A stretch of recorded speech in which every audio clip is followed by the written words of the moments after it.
Oke, kali ini yang gue bakal ngebahas tentang Choden Trilogy episode Blue Haken Imagine wa Neutral.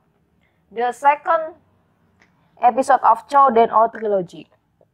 Movie ini menjadi bagian dari Kamen Rider X Kamen Rider The Movie Choden Trilogy sebagai proyek 3 buah movie baru yang ditayangkan di bioskop Jepang secara berturut-turut.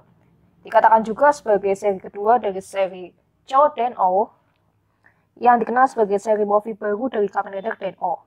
Tentu saja Ryotaro Nagami bersama para Imagine-nya kembali muncul di antara kemunculan Kamen Rider lain sebagai tokoh baru seri ini. Ya, episode Blue sebagai episode kedua dari Choden Trilogy dengan subjudul Haken Imagine wa Neutral atau dalam bahasa Inggrisnya adalah The Dispatch. Imagine is Neutral ini memiliki cerita yang menitik beratkan pada tokoh Kotaro Nogami, cucu dari Ryotaro Nogami yang pertama kali muncul dalam movie Saraba Kamen Rider Den-O Final Countdown. Countdown ya. Pemuda yang selalu ditemani oleh Imagine bernama Teddy ini mewarisi kekuatan untuk berubah menjadi Kamen Rider, tetapi bukan menjadi sebagai Den-O, melainkan sebagai Kamen Rider New Den-O. Dalam kisah ini, New Den-O mendapatkan dua buah senjata baru, Kintaono dan Ura Tazao. Selanjutnya adalah new episode from Kotaro Journey. Terjadi peristiwa pencurian tiket di terminal yang dilakukan oleh Mantis Imagine. Tetapi perbuatan itu tidak berjalan mulus karena diperkoki oleh Ryotaro Nogami dan kawan-kawan yang kebetulan sedang berada di terminal. Tanpa banyak berpikir, Ryotaro langsung mengejarnya dan pertempuran antara Kamen Rider Den-O dengan Imagine itu tak terhindari lagi. Pada awalnya Den-O menguasai jalannya pertempuran dan yakin kemenangan akan diraih. Tetapi Mantis Imagine ternyata lebih kuat dari dugaan awal. Jalannya pertempuran berbalik, Den-O terdesak dan dikalahkannya. Kekhawatiran tiket yang berhasil dicuri akan digunakan untuk maksud jahat mulai menghantui. Dikatakan tiket tersebut dapat mengubah aliran waktu dan mengubah masa lalu serta masa depan secara besar-besaran, bahkan dapat menghancurkan aliran waktu yang ada saat ini.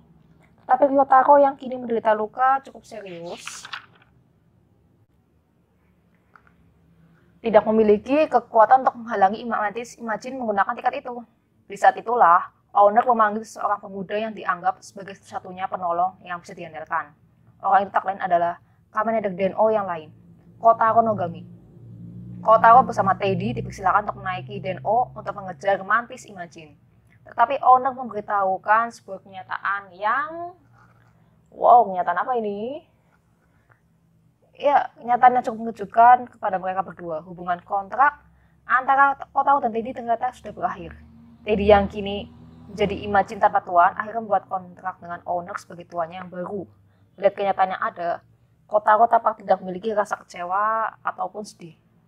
Dengan ekspresi wajah tidak berubah, Kotaro kemudian mengejar sang pelaku pencurian tiket. Satu-satunya petunjuk yang ada adalah 10 Juni 2010 yang tanggal tertera di tiket yang dicuri. Tak 3 bulan lagi, Mantis Imagine menggunakan tiket itu untuk membuat kontrak dengan seseorang di tanggal itu. Yang menjadi pertanyaan, seperti apakah orang yang menjadi hubungan kontraknya? Lalu apakah orang itu berasal dari masa lalu atau masa mendatang dari tanggal 10 Juni 2010 itu? Jadi udah lama banget ya majalahnya ya. Kotaro mulai bingung karena tidak mendapatkan jawaban dari semua itu. Dapatkan petunjuk dari Ryotaro dan mendatangi Milk Dipper untuk mendapatkan informasi lebih lanjut. Sementara itu, orang yang mengikat kontrak dengan Mantis Imagine sudah memulai pergerakannya. Ia ternyata seorang gadis berumur 18 tahun bernama Miku Uehara. Apa sebenarnya keinginan gadis itu yang ingin dicapai hingga membuatnya membuat kontrak dengan Imagine?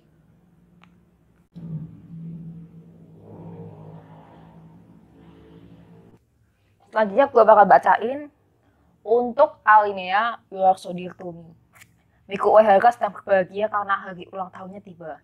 Ia bergegas keluar dari rumahnya untuk menemui kekasihnya karena ingin merayakan ulang tahun bersamanya.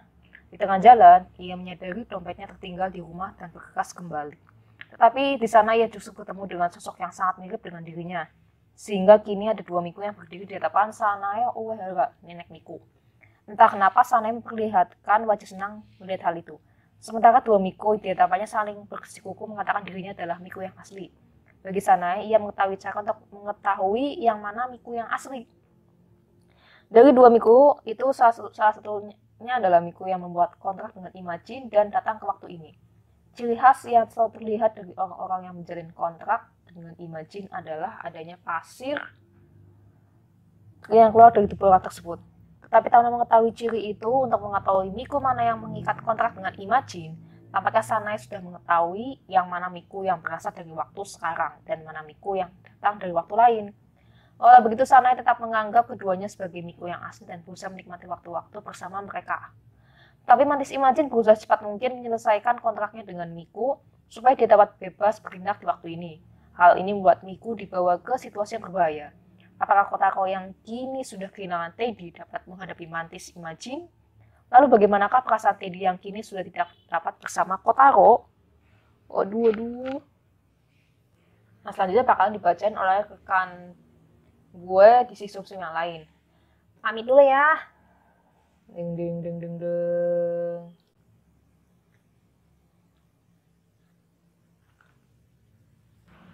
Nah, kali ini gue bakalan bahas tentang karakter in episode Blue ya. Pertama adalah Kotaro Nogami, diperankan oleh Dori Sakurada. Cucu Ryotaro Nogami yang dibawa dari masa depan oleh owner. Ia pewaris Den-O Belt yang digunakannya untuk berubah menjadi Kamen Rider New Den-O. Memiliki karakteristik yang cool dengan rasa percaya diri yang kuat, tetapi sebenarnya ia pemuda yang polos dan memiliki sifat yang selalu berterus terang. Sebelumnya, di masa depan ia tidak menyukai kakeknya. Salah satu alasan ia membenci Ryotaro karena nama Kotaro yang ada di masa depan dianggap uncool terhadap pemberian kakeknya. Tetapi setelah adanya kejadian kereta hantu, ia mulai menghormati Ryotaro. Bahkan ia kini mulai menghargai nama Kotaro yang dimilikinya.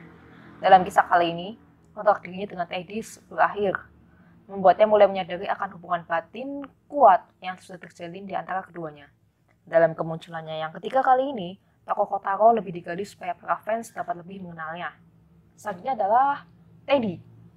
Seiyunya adalah Daisuke Ono, sosok yang sebenarnya bernama Neotaros yang lahir setelah membuat kontrak dengan energi orang dari masa depan. Wujud Teddy didapat Kotaro saat membayangkan Momotaros yang diceritakan owner kepadanya. Setelah kontrak dengan Kotaro berakhir, ia membuat kontrak dengan owner. Oke, udah selesai pembahasan dari gua. Sum-sum pertama, dan selanjutnya bakal dibacain oleh rekan gua yang lain. Pamit dulu ya.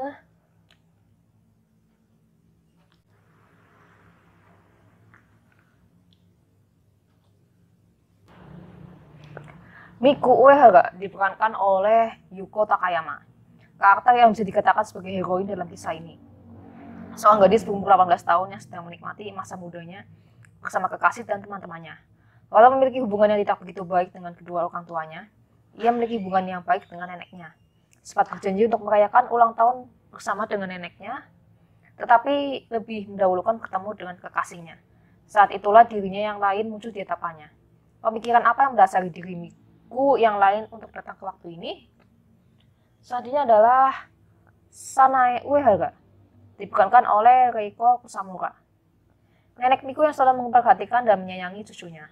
Tetap tiba-tiba di hadapannya muncul dua Miku. Bagi orang normal, pemandangan itu akan melahirkan kebingungan dan kepanikan. Tetapi Sanae justru melakukan suatu hal di luar dugaan. Tokoh ini diperankan oleh Reiko Kusamura yang dikenal melalui movie Shall We Dance di tahun 1996. Dia sempat menjadi guest star di Ultraman 80 di tahun 1980. Oke, ini pembahasan dari gua. Disi sumsum kedua sudah selesai, bakal dibacain oleh disi sumsum yang ketiga. Pamit dulu ya.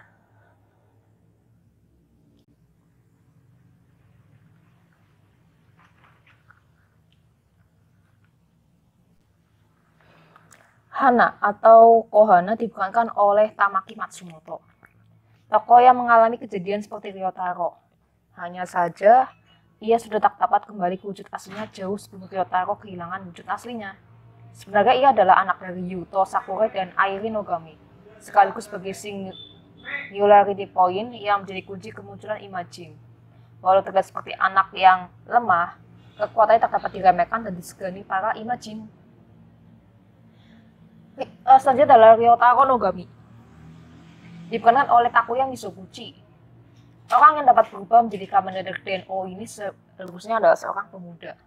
Tetapi karena adanya perubahan aliran waktu, wujudnya kini hanya sebagai seorang anak laki-laki. Perubahan ini terjadi pertama kali karena Oni Tribe yang seharusnya yang mengganggu aliran waktu dari yang seharusnya. Dengan bantuan Kamen Rider Decade, mereka dapat menghancurkan Oni Tribe dan mengembalikan aliran waktu ke sedia kala. Tetapi tubuh Ryotaro tidak kembali dan tetap dalam wujud anak. Kali ini ia muncul untuk menghadapi Mantis Imagine dan memberikan bantuan kepada cucunya, Kotaro. Oke, pembahasan dari gua di sumsum ketiga udah selesai dan bakal dilanjutin rekan gua di sumsum keempat. Akhir kata pamit dulu ya.